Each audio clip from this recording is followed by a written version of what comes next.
I'm here on the terrace, full of my bits and pieces here in Lausanne, Switzerland. It is Saturday, the 17th of May 2025, and welcome. Today I'm going to talk about strategic retreat, stepping back to go forward. So that's the theme for today. As usual, I talk a little bit about myself and what I've done today, just so that you know that I'm a real person and I'm working towards also the 70-day challenge, the same as you. And so how has my day been? I got up quite early this morning because I need to take my wife to her homeopathy course. I actually had a test this morning, so I drove her there. And then I came back and I went to dispose of some rubbish. As you can see, this terrace doesn't have much on it. We can't see much. Specifically, don't show you too much of the terrace. It had a very big multi-use table on it. Hello. And on that table, it was one of these magic tables that had an air hockey, and it was a pool table, and it was a table tennis table, and it was an eating table. Anyway, after a few years being sort of on the outside, the bed of the pool table started to twist and became useless. And it was a big, ugly object, and I thought I'll get rid of it. So I spent an hour or so cutting it up with my electric saw. And this morning I put it in the car and I took it to the tip and I got rid of it in big, heavy chunks of table. So that's it. And my plan is to get a new one, but lighter, without the air hockey, just a bit of a pool table and table tennis table and an eating table. But we'll see. That's for a future project for this terrace for the summer. We'll see what happens. And maybe you'll see it at some point. And after that, I went to the fitness. A bit of rush morning, very rush morning, for my fitness with the iron body. When I put on the special costume with the sort of electrodes that vibrate your muscles, and they're supposed to make you much more. It must be more functional as exercise. And then I went shopping for food. I'm coming back, and I put the shopping away, and I had a break, and then I went to pick up my wife from homeopathy, and then came back, and here I am. So that's been my day. As you can see, that even now I have a real life that is a bit complicated. So, stepping back to go forward, strategic retreat. So this is a subject that I think is very, very important to reflect on and to discuss, and to give you some idea of why I think in this, and give you two of my personal anecdotes. I love giving my personal anecdotes, talk about myself an awful lot, but it shows people basically in real life how things might work. So I'm on the terrace of our house, and we bought this house about 20 years ago. And fortunately for Lausanne, we actually have quite a bit of space behind the house. A bit of a garden, but it's not a flat garden because Lausanne descends from a place called Chalet-Gobe, which is somewhere up here, about 2,000 meters, and it might be less, I don't know exactly. And it just descends like this to the Lake Léman, or Lake Geneva, as most people call it in English-speaking world, and which means that the space behind the house was like this. It wasn't exactly like this. There was a part here a bit that was flat, which was a little bit of a terrace behind the house. Then we had a part here. It was very complicated. This will stay with me. Then a part that was at quite a steep angle. Then there was a wall that was supporting everything, supporting the house, and then it sort of again the rest of the garden went all the way down again, quite a steep slope. And so we arrived. My son was a baby, and so the terrace was very nice. But then there was this bit that went down, and then this wall, and of course it was very dangerous. So we fenced it off, and that was it. It's fine. And then I came to think about it. So well, yeah, but this bit that's sloping down, that's like 1.5 meters, like 1.5, 2 yards. I thought that's a big waste. So what happened is that if I got this wall and I built it some higher, and then I filled the extra bit in with some soil. Again, 1.5 yards, 2 meters, 6 foot, 5 foot, 4 foot, 4 foot. I don't know. It was variable anyway. So I went to my wife and said, "Hey, I've got this great idea. I'm going to build this wall up. I'm going to fill it up and make it straight and make it safe, and we'll get extra space." And she looked at me and said, "Have you ever built a wall?" And I said, "No, but I could learn." She says, "I'm sorry, this would be very dangerous because at the bottom we have the slope, then we have the wall, then we have another slope, and then we have a road. And if you start to put some bricks here or some stuff here, it falls down, it'll bounce down there, and it will do some damage. And I'm not going to let you do something as stupid as that." So I said, "Okay, how can I convince you that I can do that?" She said, "Look, over there, there's a small patch of garden that which wanted to make a vegetable garden." I said, "Build me a wall for that. Build me a wall." So it was like 2 meters, 6 feet by about meter and a half, 1.5 yards, 3, 4, 4 foot, something like that. So she said, "Build that. And if it's good, then I'll think about the other one." So, and it was the end of the year, and it was dark, it was wintry, and I wanted to do this other wall for the next year. So I dug out a big ditch, I put in sort of foundations, I put metal rods, and I built this other wall. Now, honestly, now, 20 years later, it's starting to lean. But for the moment, it hasn't fallen down, so it's not too bad. But anyway, just after I'd finished it in the end of the winter, I said, "Look, there you go, wall, it's solid, it's holding up, it's great. I'm going to build my other wall now." And then she was a bit stuck. She was a bit stuck because she'd promised I could do it if the other wall looked solid, and they look solid. So she said, "Okay."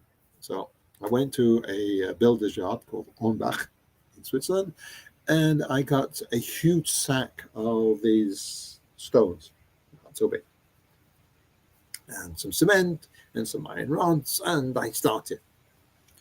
And it was much, much more difficult than I anticipated. Because I didn't have the ability to start from scratch. It was building on a wall that was already there, and it wasn't working very well. But I decided I would do it. I would do it. And so anyway, a few weeks passed, and I advanced slowly, and it didn't look very pretty, but whatever. And it was a Saturday morning, and my wife passed by, and she said, "Gary, this isn't working, isn't it? Why don't you tidy it up and wait and see if you can find another way of doing it at another time?" It took me about an hour to break down the bit of the wall that I'd done and clear up everything, because I knew I was going in the wrong way. It was not working, and I just couldn't stop myself. I couldn't say, I'm wrong. It's not working. I needed someone else. And when she said, "Wait, maybe you'll find another way to do it," she gave me the open. She didn't say, "You're a failure, you can't do it, give it up." She said, "This isn't the right way. You know it's not the right way. Wait for something else." Now, this is really interesting, is that when we do this strategic retreat, when we stop doing something because it's not working, it doesn't mean it's the bad idea. It doesn't mean this was the wrong thing to do. It doesn't mean we're stupid. What it means is that this is not the time. We don't have the means, we don't have the resources, or something happened that we didn't plan for that made it not work. So I did what she said. Tidied it all up. Now, I was working at that time in Montreux, where they have the jazz festival, in also in Switzerland. It was also on Lake Geneva. And I was working for this psychiatrist, Nick Miller, really nice guy. And he had bought the upper floor of a building facing the lake. Very, very nice position. And he had the upper floor and he had the attic. And he built the attic into a sort of a mini apartment. and the floor below he made into offices, and we worked there. That was a consultation there. And then he found a way to pay for it. He's very good with money. And after a while, he decided he wanted to expand. It wasn't meant to expand, it was a building he built. And he noticed that between the building and the next building, there was a gap, which is where people drove in and out and walked and stuff like that. It was about, I don't know, 4 meters, 5 meters, 5, 15, 20, 20 foot. It was quite a big space, big enough to get wagons and things in and out. And he somehow managed to convince the building authorities, whatever it was, that he could take the floor and the attic and expand them out and cover this space. So it was like it became a tunnel, a very high tunnel, became a tunnel. I think actually he convinced the other people to also to build. I seem to remember that it wasn't just the 2 floor thing; it was quite a few floors that they eventually they built this extension. Now, the original building was built old, and it had these sort of big rock things that were the walls, you say old walls. And to do this extension, you had to take the whole wall off on that side, which was my office, by the way. So he took these huge rocks from the wall, from my office, from the outside, of course. And I remember going downstairs and seeing the builders and their big truck and all these rocks on them. And I said, "What are we going to do with those?" He says, "Well, we're going to throw them, aren't we?" I said, "How much will it cost me for you to deliver them to Lausanne?" And so we came for a price. And he couldn't actually put it near the house because of the machine, the lorry was too big to go up the little path, but left it in the garage. It's path rocked in the garage. And so little by little, I brought these rocks, and they were exactly the right thing for the wall. And I built that wall, and the wall is still standing. It's like 18 years. We've had the house renovated. We had some builders that just sort of tidied it up a bit with a bit of fresh cement and stuff like that. That wall, still there, still perfect 18 years later. But it's there because I had the right materials. And the universe gave me those right materials. But if I would have carried on with the wrong things, it would never have worked and would never have lasted. So that's one example. The second example I want to give was that in 2018, 2019, I was working on a project for a book on archetypes. Now, in my work, what I've realized is that in our youth, we find 4 or 5 coping strategies, how we deal with life, based on our childhood and based on a lot of other factors. And one way to understand how these coping strategies look or how they function, I use the concept of archetypes, professions. And it was great I used it in my groups, and I got to the point in my individual work that I wanted to publish a book about it. So I wrote the theory, that was fine. And then I decided that I would take my archetypes and I would write a description of each one and how to use them, how to make each one work. Now, the problem was I had between 50 and 100 of these archetypes that I had seen functioning in my patients and in other people. And it took me like 5, 6, 7 pages for each one. And I'd done about 10 or 12 or something like that. And I just got exhausted. I just couldn't imagine carrying on. It was just not working. It wasn't working because there's anything wrong with it. It was just too much at the time. So I gave it up. I put it aside. COVID came. I wrote a book on loss and grief, which was very nice. You can buy it if you want. You can even download it, I think, free. Anyway, a book on loss and grief, which I spent a while and I wrote it and published it. And then that all settled, COVID passed, and I thought, and then I was doing another project because there were lots of projects, and this project was a child's game, a learning game, and I had some cards, two-sided cards that were needed for this game, and I thought, what can I do to produce this game when I can't afford to go to somewhere and I don't want to get like 800, 500 packs made, and I don't know how it's going to work. So what I found out eventually was that with Amazon, I could do print on demand, small colored booklets. And I thought, oh, if I actually make these cards actually in just a page, two-sided of course, I could make it that I can print that and publish that. People can buy it. They can cut out the cards and they can back them on something, put sort of paper on it or something to make it stronger or firmer, or just leave them as they are, and it will still do the trick to do the game.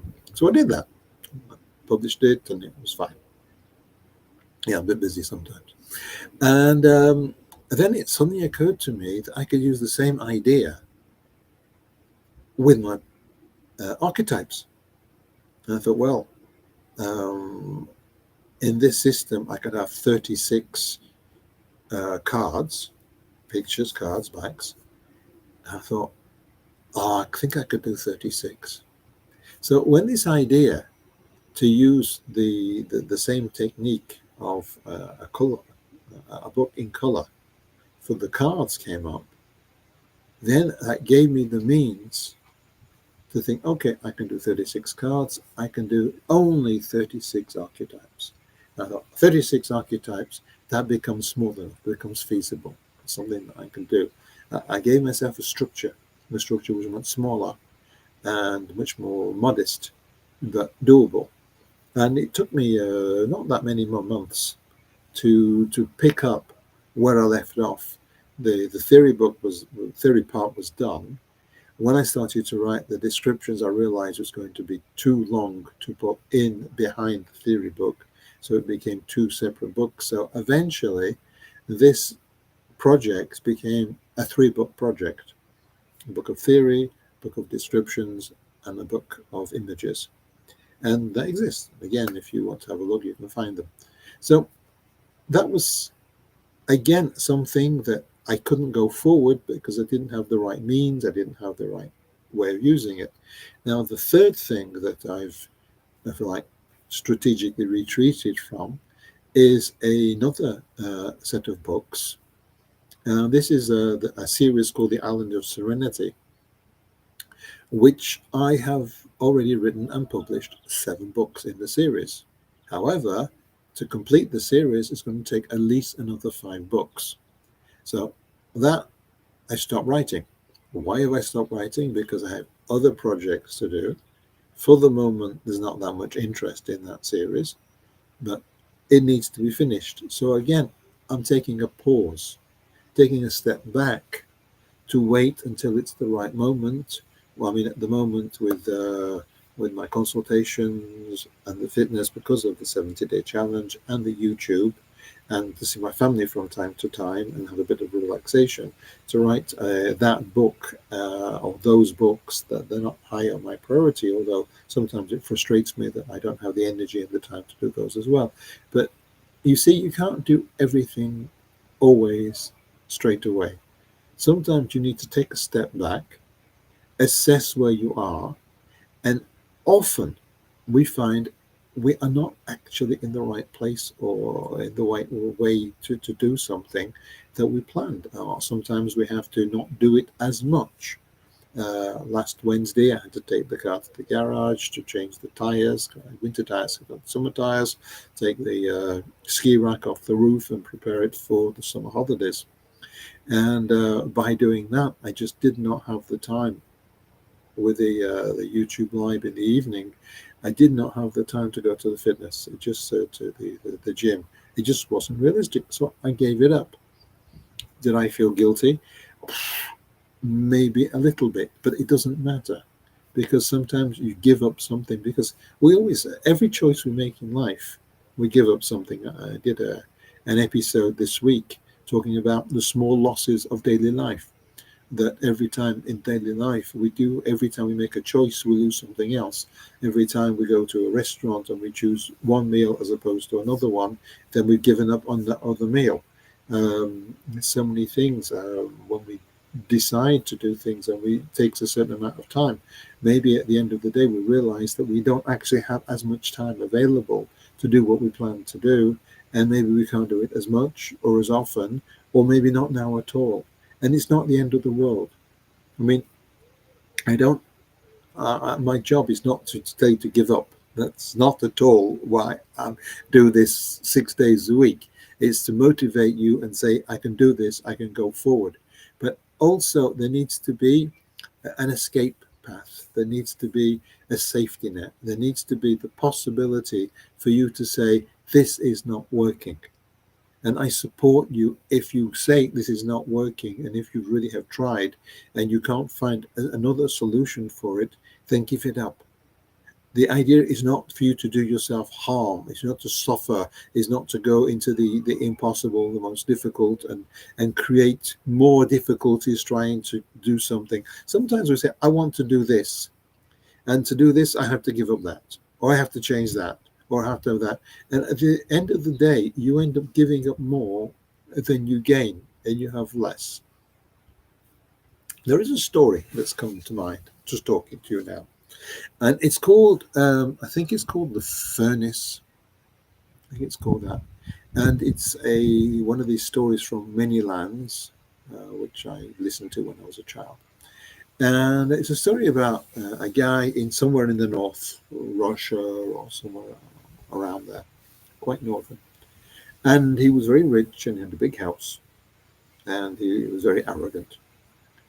And a salesman came and sold him the idea of central heating, because in those days they had in each room a sort of a large object that they filled with fire, and it had um, what would you call them? Tiles. They had tiles all over them. The tiles would heat up and heat the room. Very beautiful, some of these. And they said, "Oh, you don't want that. That's old-fashioned. What you want central heating. This will change your life, and you won't get cold. Yeah, that it's not have it. It's warm one bit and warm and not cold another bit. We want all the way through." So it's all in this very expensive central heating system with this huge furnace, huge boiler furnace. And this guy was incredibly proud of what he bought. And then winter came, and it was going to be a long, cold winter. And because it's going to be a long, cold winter, there was already quite a big demand for wood. But he didn't care. He had money. He would go. He would find wood. Anyway, so for the first few months, everything was fine, and he kept his house hot, not just warm, hot. And he would invite people in, and they'd come in with their coats and their overcoats and their heavy boots and things like that. And then they would take them off as it got hotter and hotter and hotter. And they go, "Oh, it's so hot in here, it's like summer." And he would be so proud of himself. And as the winter progressed, there was less and less wood available in the area. And he sent people out to get wood from different places, but eventually they just couldn't keep up. The lumberjacks, woodcutters, they just couldn't cut enough wood for all the demand. And eventually he couldn't buy any more wood. So then he took the fence from around his property and he burnt that. And once he burnt that, he burnt his furniture from outside.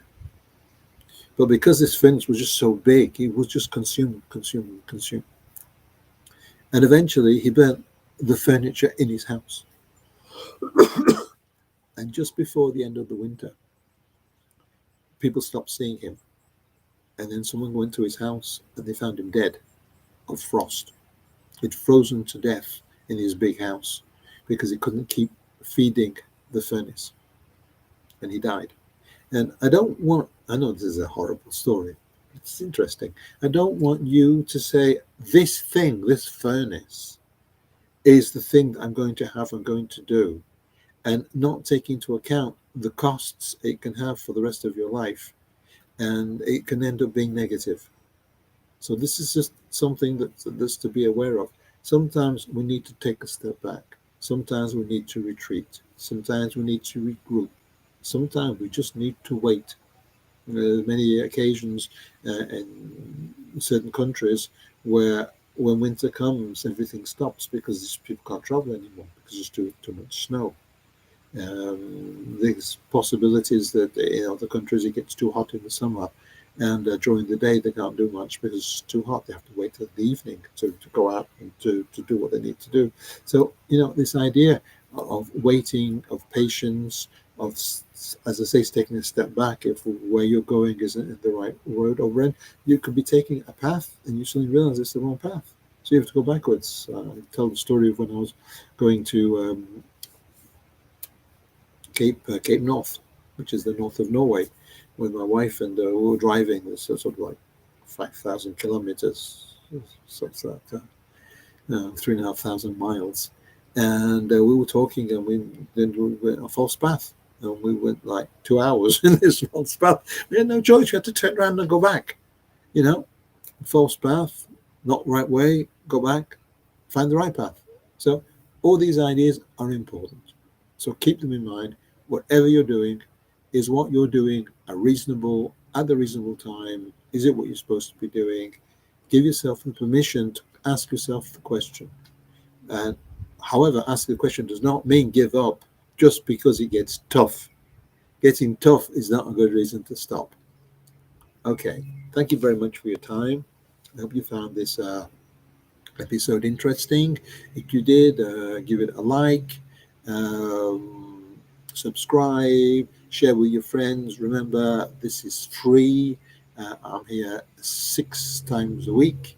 I'm here Sunday night, Monday night, Tuesday night, Wednesday night, and Thursday night at 8:30 or 20:30 European time. CEST, Central European Summertime, and I'm here, as you know, at 4:30 on a Saturday.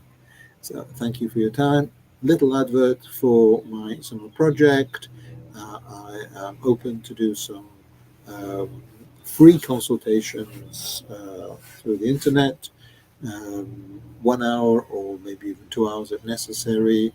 So if you or anybody you know might feel to profit, to benefit from having 1 or 2 hours with a trained psychologist, psychotherapist, family therapist, etc., etc., etc. Just let me know. Tomorrow, I think I'm going to do some hypnosis, a bit of relaxation hypnosis. I've not mentioned it on the French channel, but I'm mentioning it here to you. So just send me a comment, drop me a line, let me know what you're thinking, let me know how it's going. I'm sure you're doing well. Um, We've got a few minutes left. Yeah, to check in on the time. The time? Close. Got that. Oh, it's nearly time. So, all the best. Have a great weekend, and I'll see you hopefully tomorrow. Bye for now.